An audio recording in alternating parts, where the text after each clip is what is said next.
umesto da izvučemo, po meni ispravan zaključak, jeste bilo loše, ajde da bude sad bolje.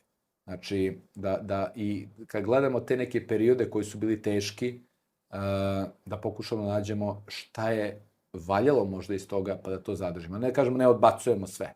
To je kad čujem ljude da kažu Jugoslavija ništa nije valjala. Nije moguće, koliko god bio protivnik komunizma i protivnik takvog sistema, i to je sasvim okej i legitimno, a ne možeš da kažeš da ništa nije valjalo. Ili da kažeš da sve što su radili su kontrainteres.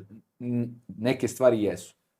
Ali neke nisu i neke su bile dobre. Ajde vidimo šta je to bilo dobro i da probamo to da zadržimo i sada.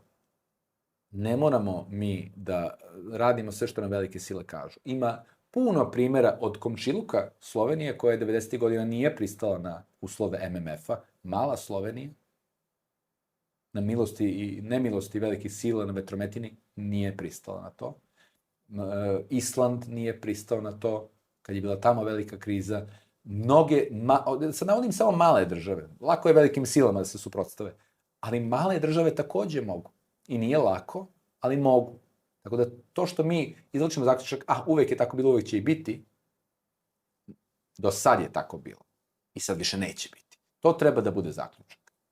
I to mi je žao što ja to pokušavam kroz sve ove filmove da negde naglasim, da ne bude kao jao, jadni mi, bilo nam je teško, ali sad je sad.